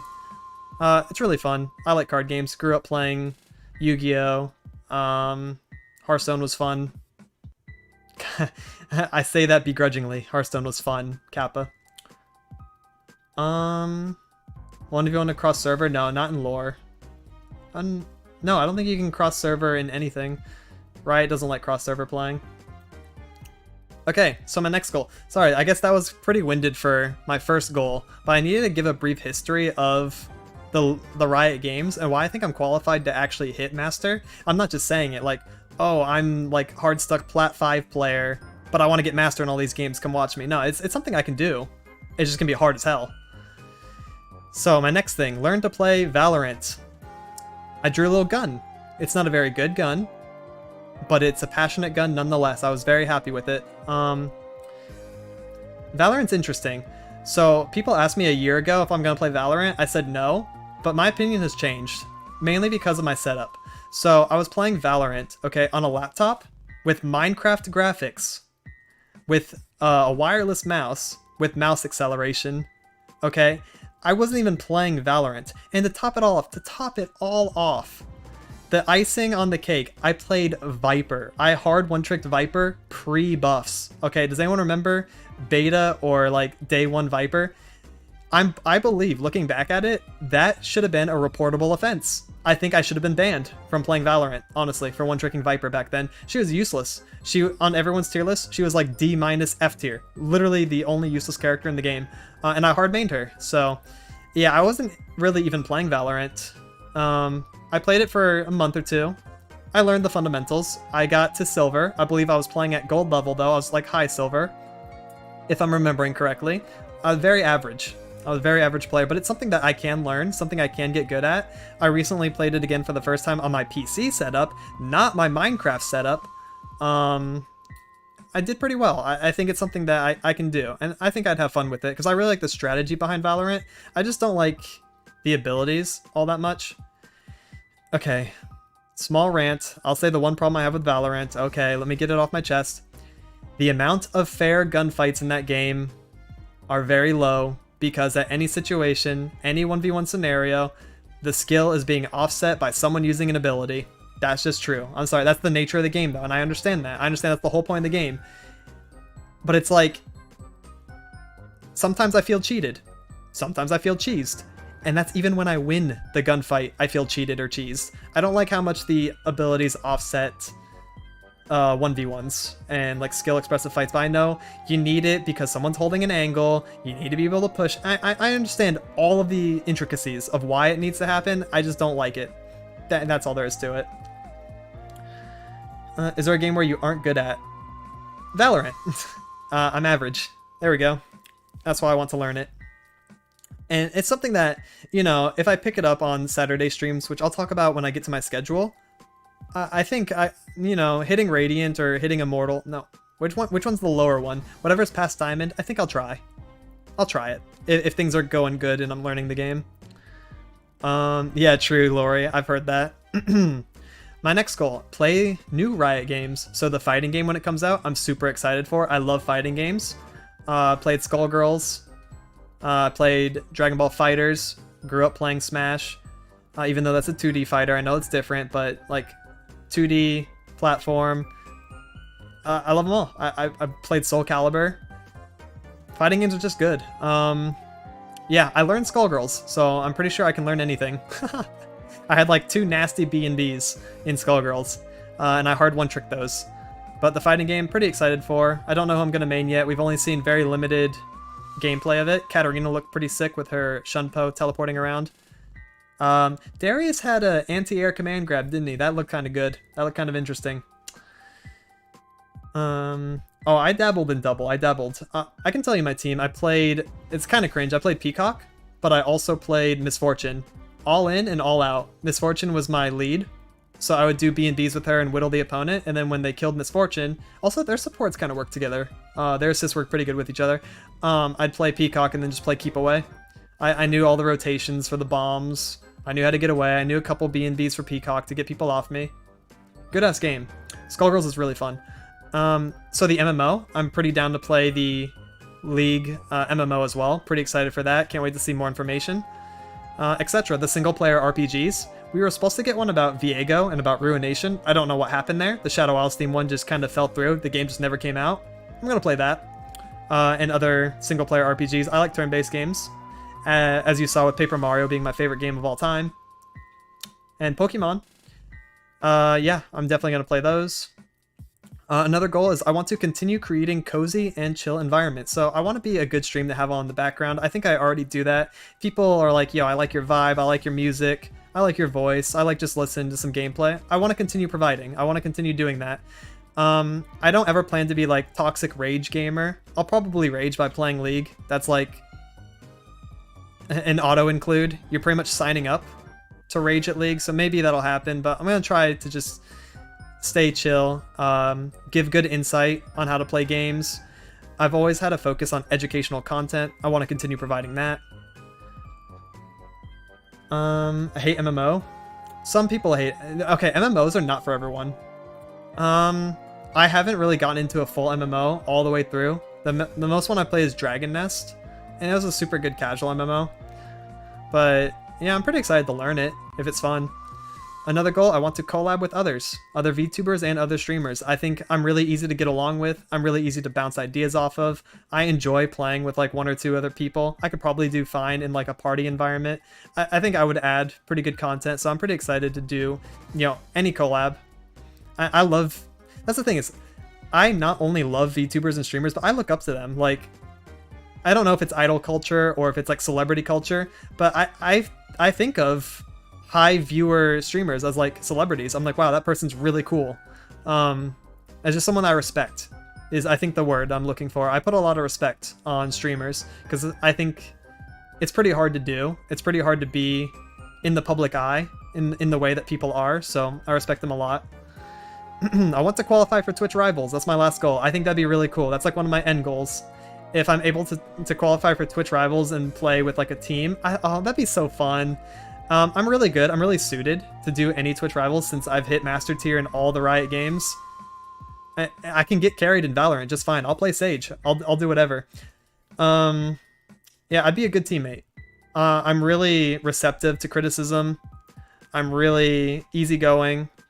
I'll give criticism too. I just want the team to win. Even if it's like super casual, I'll be on the most bottom barrel team, right? Even if I'm on a team of rejects and we're all like bronze except for me, I'll be like, let's go team. Let's go team. We got it. That's just the way I am because I'm highly competitive. I love winning. And I'll do it in a positive way. Fall Guys Twitch Rivals. Oh yeah, let me in on that. Let me in on that Fall Guys. Another goal I should have on here is like a soon goal, I hope. I want to be Twitch partner. Of course, that would be really awesome. I've been streaming for 2 years. I think my time is coming. I'm trying to upgrade my quality of my content, trying to get more people in here, trying to spread my social media brand, just like more places. So I hope that I can get enough viewers to stay and chill, hang out, and get me Twitch partner. That'd be awesome. Of course, it wouldn't be just because of me. It's the effort of everyone in chat. So I'd be super thankful, super appreciative, which I am of you guys coming and hanging out with me today, of course. Watching the tournament and also being here for the debut. It really means a lot. So quick shout out to you guys. Oh, dude, just wait to see the quality. I got so much more stuff to show. We're almost done with the slides, though. Effort, yeah, effort of people having me on in the background so I can get my viewer count up. That's all I need. All right. So future streams, of course, League of Legends, Teamfight Tactics, Legends of Runeterra, Valorant, in some order. I will have a schedule and I will show that later, but I will have a schedule every Sunday that shows what I'm playing ahead of time, okay? And I'll talk about that more. Other popular games, I love picking up new games. Like, I picked up Apex, right? I played PUBG when it was popular. I played Among Us. Okay, I'm down to play pretty much any flavor of the month game. If anything comes out and it's like, yo, this is hype, I want to play it. I'm really excited for the Demon Slayer video game coming out next weekend, actually. That's going to be my first Saturday live stream. So I'm pretty excited for that. I'm really excited for House of Ashes, the new Dark Pictures anthology game. I saw someone in my Discord has that as their status. Whoever it is, I'm in the same boat. I'm in the same waiting room. I love those games. Until Dawn, I platinum trophied on PlayStation. Man of Medan, I watched. I watched multiple playthroughs. Little Hope, I watched. Love those. Love that. Good game. So I'm pretty excited for House of Ashes. I'm definitely going to get at least 2 of my characters killed, because that's just how it works, so that's going to be fun. Story-heavy Walking Sims. Yo, sounds hype. Oh, Q&As. Speaking of which, I'm going to do a Q&A after this. After all the slides are done. But yeah, I'm down to do like just chatting streams every once in a while as well. It's so funny because my Legends of Runeterra streams always turn into just chatting anyways, but like Legends of Runeterra is going on in the background. People ask me questions all the time about different. We've had like 3-hour conversations about something that isn't Legends of Runeterra, and I'm just like moving cards around.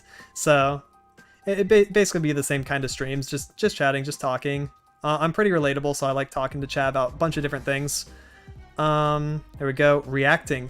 So someone asked me this in the Q&A. Also, speaking of which, I'm going to shout that out real quick. Anyone who wants to ask me a question for the Q&A, that will be coming up pretty soon.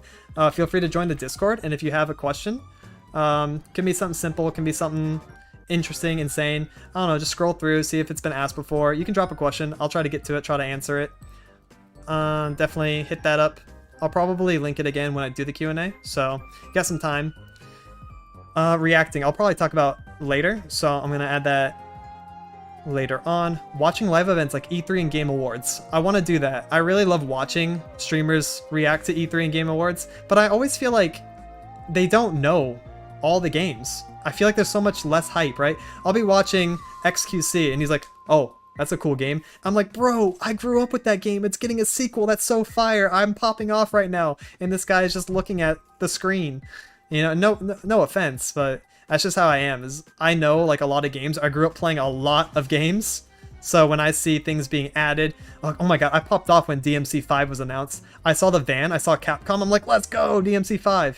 And like 3 of the streamers I watch were like, oh, that's kind of cool.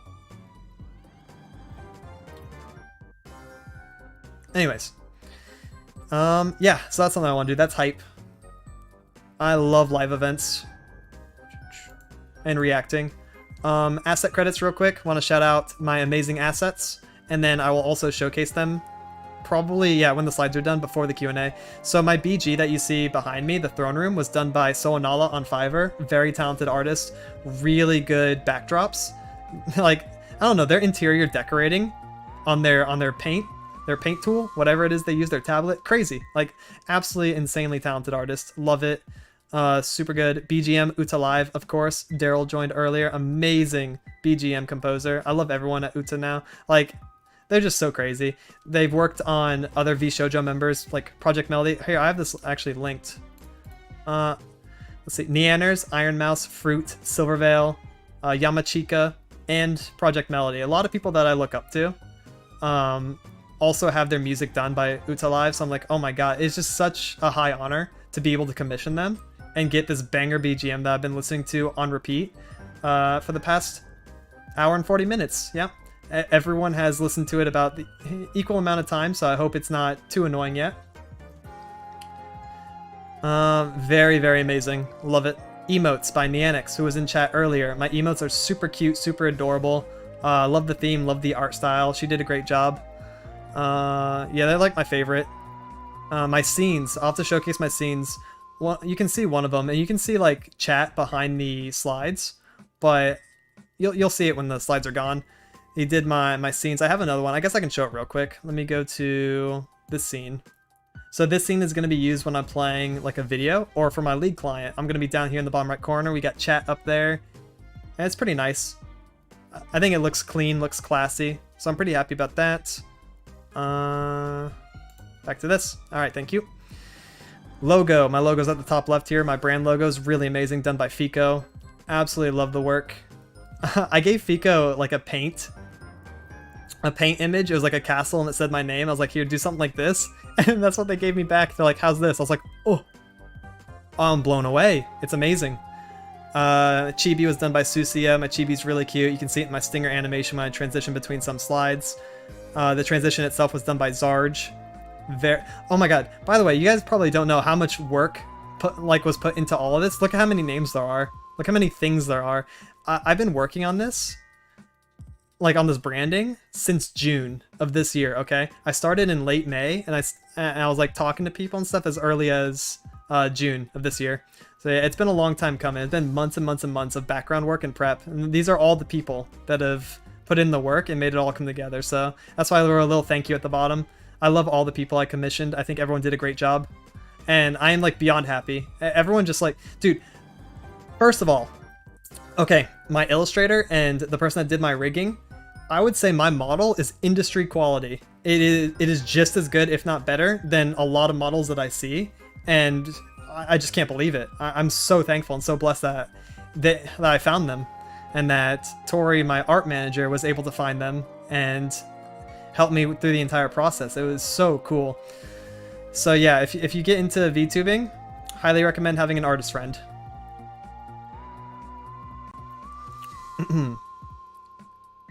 Yeah, there's a lot of conversations that were going on all at the same time. It became very overwhelming at times. You guys should see my checklist and my notepads of all the things that I needed to get done and needed to do, and it was quite taxing, but I'm happy to have everything here and being able to show you guys. Panels were done by Taku Saji. I'll probably butcher the name, but if you scroll down, check out the panels. They're super beautiful. Love the theme. Did a great job on those. My follow alert, which we just saw. Thank you so much for the follow. Got the Helltaker animation. Love Helltaker. Good game. One of the best games of last year. It was really funny. It's a Demon Lord game. Hey, you're literally in hell, so it kind of fits my theme, so I wanted one. Sub alert by Kaina. Very talented pixel artist. Super well known in the VTuber community. If you say, hey, pixel art, the other person will respond with, hey, Kaina. Like, just super well known, so I'm very happy and lucky to be able to commission him as well to do my sub alert, which I've seen a couple times now. My character throws up some fire. It's pretty fire too. Really, really cool. Gifted sub alert. Oh yeah, my Padaru. We'll probably see that when people gift subs. I have a little Padaru spinning. It's really cute too. My donation alert was done by Cloud Rabbit, very talented as well. And my raid alert by Monstrous Island. My raid alert's really cool. We'll probably get to see it sometime, where it's a castle and people are like literally raiding it. They're walking in, and it's really cool thematically. There's a lot of fun that can be had with it.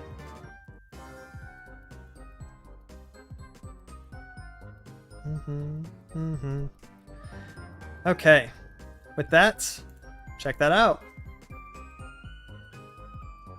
We're done. We made it through all the slides. Took a little bit longer than I wanted, but I went on a lot of tangents, so well, what can I say? Drink some water. My throat is not having it. But yeah, that's it for the slides. I have a couple more things that I want to show, of course, and I want to do the Q&A. See if I missed anything though. No, I think we're good. So yeah, here's the chat box. All you guys are gonna hang out. Really pretty chat box. That's why I love the person that did my scenes. The theme is so good.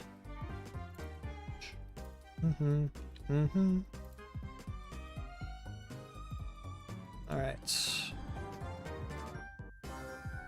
So I think I should talk about, let's see, is it the schedule next? I have like 2 more banger things. Oh, the model showcase. Duh. Okay. We're all in the box. Hey, there you are. That fits kind of nicely in there too. So my model, I can actually show it off in its entirety now. So I'm just gonna scroll up from here. I'm gonna do a slow scroll. You can look respectfully or deviously. I guess it doesn't matter to me. But here we go. My model does indeed have arms. Check that out. Spiky gloves. Also, when I move, my arms sway. And so does my cape. Real-time physics. I'm wearing just a gray t-shirt. And I'm wearing... Let me scroll down to my pants here. Yo, look at these colors. It's so pretty. So I'm wearing... Yo, drip check. Yo, let me get a drip check. Yo, is that Adidas? Sheesh. Sheesh. These are my Adidas pants. I have these like exact pair in real life and I wear them all the time, but with white stripes. If I had ones with red stripes, I probably wouldn't take them off. I'd probably shower with them, honestly. Super comfy, super nice. I wanted to be like a lazy demon lord, so my outfit is literally a t-shirt and sweatpants, okay? And some like Converse shoes. Underneath the Demon Lord jacket. I think it's absolutely hilarious design, and it's just so me. Like, it's so fitting. If you ask any of my friends, you ask anyone that knows me, it's like, oh, this just makes sense. Like, this is the most tempo thing that it could possibly be. So that's why I'm in love with the design, honestly. That has a cool chain down here. My cape, I can show it, swaying. Look at that. Oh my god, it's beautiful. But what are those? Alright, let me get back up here. Why do you need the bottom half? Technically you don't. A lot of people get commissions for just chest up or like waist up, and they don't got legs. But I like having legs. Yeah, I can use it for like thumbnails and stuff. I guess I have more model. Gives me a little bit more creative liberty with editing. If I'm doing like memes and stuff like that, I can have my character like running across the screen. Like, whoa, and then their legs are there, so it doesn't look as weird. So I guess that's a bonus. Why don't I have wings or a tail? That's a good question. So my wings, if I had them, I guess they would just be hidden, but a lot of demon lords that I've seen in anime, and like the common trope, they don't usually have wings or a tail. Like sometimes they do, but yeah, I don't. I am tailless and wingless. Yes, I can fly. I can fly with magic though, so we got that. Okay, so on that, let's show off my expressions. I've never really cycled through these on stream or showed you guys before, but I do have multiple expressions. There's a lot of things I can do with my face. So even on my base expression, I can do like a surprise, like it could also be used as a pog maybe. You know, a little bit. I have my grin. The shit-eating grin. It's like my favorite expression that my model has. I can just like smirk. Watch my mouth, watch my mouth.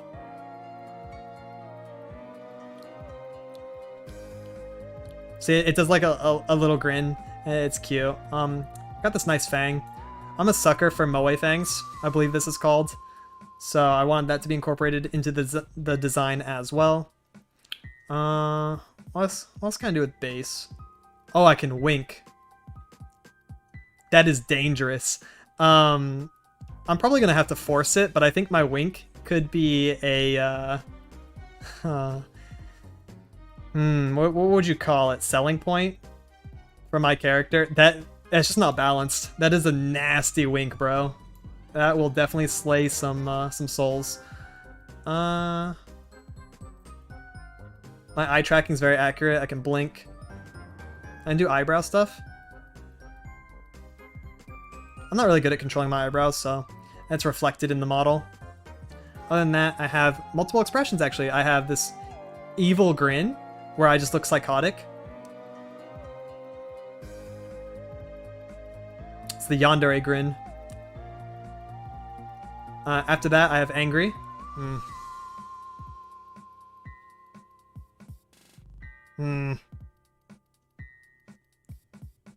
Oh my god. I look so mad. So it's really cool. I can use this when chat is acting up. I can flame someone, throw on the expression. I have it hotkeyed. Also I have sad. I don't wanna. It's probably gonna be used if I ever play scary games. I just look so unhappy. Right, so. That's something I never really got to show anyone, but it's really cool. When they drop Nami on turn 4, yeah, I can cycle straight to that expression. Yep, League's a scary game. I'll probably have my sad and angry face on for a lot of League. Yep. Okay. I believe that's it for the model showcase. Yeah, I showed you everything that I wanted to with it. All different expressions, different faces. The tracking. Look at my hair. It's so swooshy. I guess I can show you my scene. Let me get out of here. Talking about it earlier. Really pretty backdrop.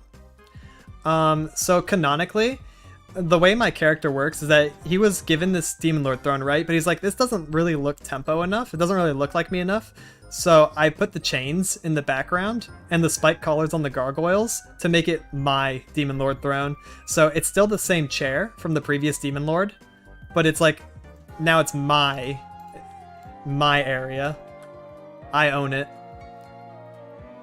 So I wanted it to be a little bit more me than anything else, so those are the accents that I chose. There we go. Like the choker? Thank you. I like the choker too. I think the choker on the character and on the background just adds a little bit of depth, like another layer to the design. It's cool because then I can start putting spikes places and it just looks like it works. Okay. So before I talk about my first schedule, I guess I should go into my talent showcase. Let me mute this. Okay, so traditionally VTubers will sing or do some kind of like extra talent, like, oh, I can do this, I can do that. I can't sing right now because my throat is absolutely destroyed, but also I can't really sing all that well. But what I can do is I can rap. Not only that, I can rap in Japanese. Not only that, I can do it in a music video. So I had a music video produced by a small studio, and I'm going to show you guys that. I'm pretty excited. The song is from a popular anime and app on the App Store in Japan. It's a rhythm game called Hypnosis Mic. If anyone caught it, it just came out this season. It was animated. It finished like a couple months ago. Super fun watch. The music, oh my god, the music in that game and that anime is so good. So, yes, I'm going to be covering the rap from episode 2, I Am Ichiro. So, yeah, hope you enjoy, and see you after.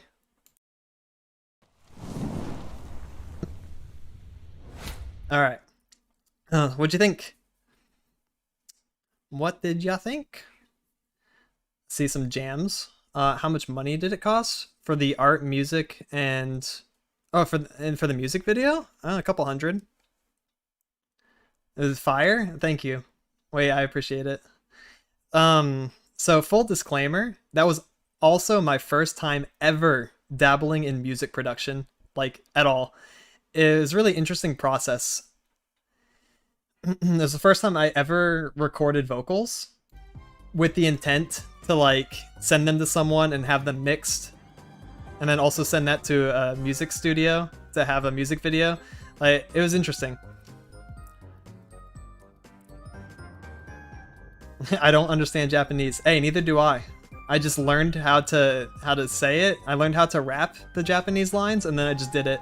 But yeah, the music video is going to be released tonight after the debut. I'm going to public it on my YouTube so you can listen to it as much as you want. Ya boy's got a song, a fully produced music video from a studio. So, hey, that's kind of cool.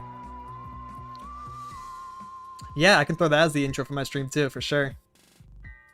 Yeah, Ulubi been typing a lot more for real. He's coming out. So yeah, as I said earlier, Calliope Mori is a big inspiration for me. She's from the underworld and she does rap. I really love rap. I really love Japanese and Japanese rap. So I don't know. I just want to do something as similar as I could.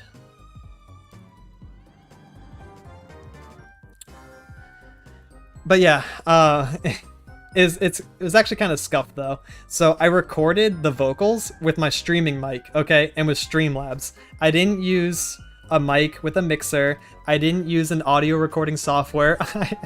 I literally recorded the vocals on my scuffed mic in Streamlabs. It was so funny. But I sent them to the vocalist or to the mixer. I was like, "Yo, sorry, my vocals are absolutely scuffed." He's like, "Wait a minute.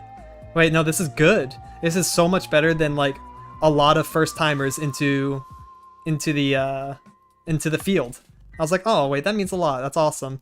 So it was really fun working with Ken Force as they were referenced in the video.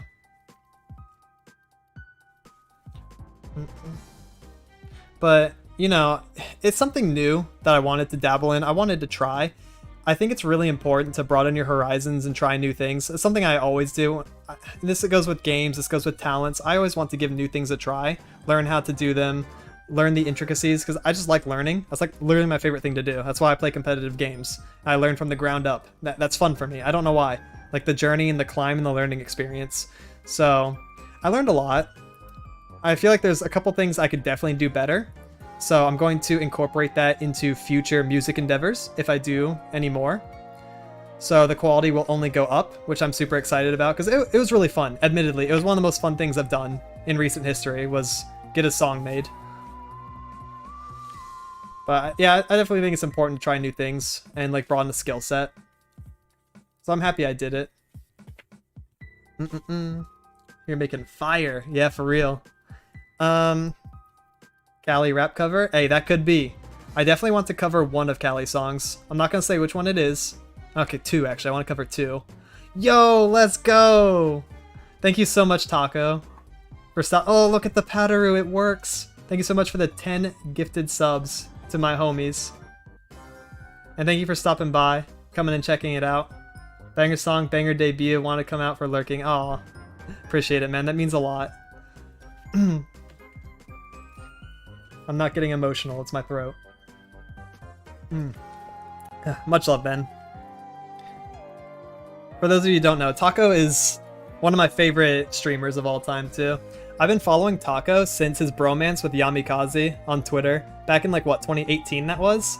That was hilarious. But yeah, I modded for Yami's stream for, like, 2 years. Took out the trash. Made sure everyone was acting right. And then talked to Taco a couple times as well. Really awesome, really chill guy. He's personally helped me and my brother out, so big shout out to him. Everyone follow Taco. Everyone, much love to Taco just in general. Huge inspiration for me as a content creator as well. So, yes. So moving on to my schedule.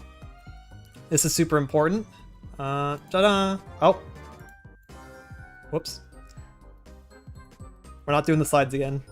Yeah, let me move out the way. You see, I tried to lean. Alright, so here we go. My first schedule is official. This is what I'll be doing next week, starting on Monday. Tomorrow, I'm going to post the schedule on both Twitter and Discord.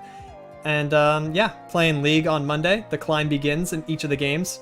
3 unranked to master challenges all at one time in 1 week. Gonna be really interesting. League on Monday, TFT on Wednesday, Legends of Runeterra gonna be running it back on Friday, and then Saturday I'm super excited for the Demon Slayer game, like I mentioned earlier, the Hinokami Chronicles. I love arena fighters like the Naruto Storm games, and I love Demon Slayer, so it's literally a game made for me. Yeah, I'm just gonna like try to have a blast with it. I really like that kind of stuff, so hopefully you guys come check it out. It's going to be chill. So now that I have the schedule announced, I can say that I'm opening Saturday streams.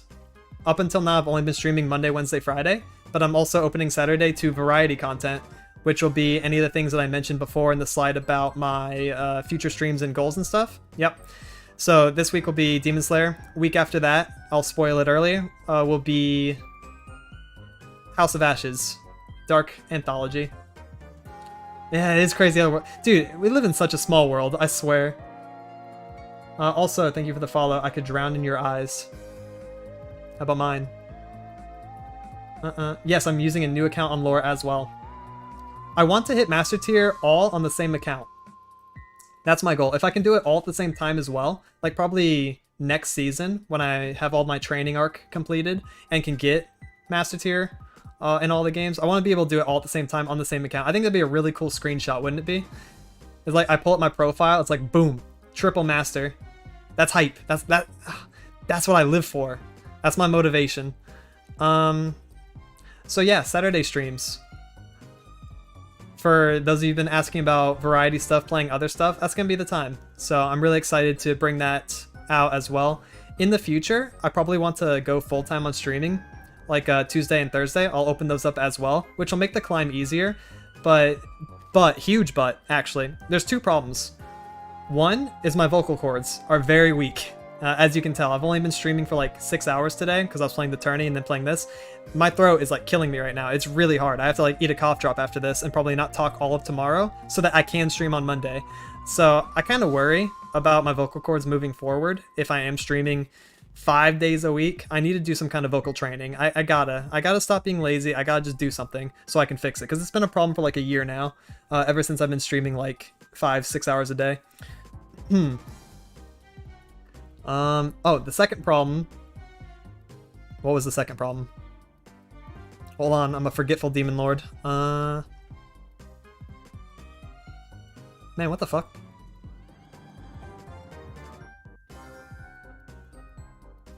Well, there's only one problem, until I come up with my second one. Yo, what's up, Derp? Do I still play Viper? No. When I go... See, that's a good question. I'm going to get to Q&A soon, and that's a good question. I'm probably going to play Reyna and Brimstone, based on what the team needs.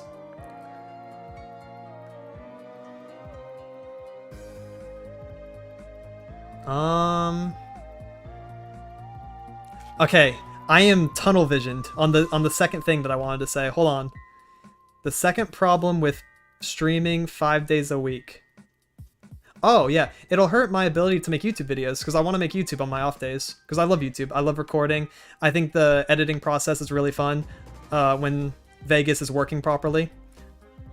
So when I get to a point, right, where I'm more popular, I can hire an editor. I'd be down to like stream full time. I think it's something I can do. It's something I want to do. It's something I'm passionate about doing, but yeah. That's for the future. I don't want to burn myself out either. That's probably another thing that I should mention is I don't want to like go full steam into this and just like derail and fucking, I don't know what this train analogy is. I don't want to burn out. I want to be able to keep doing what I'm doing and keep having fun with it because I hella enjoy streaming and I have for the past 2 years. So yeah, that's it for the schedule.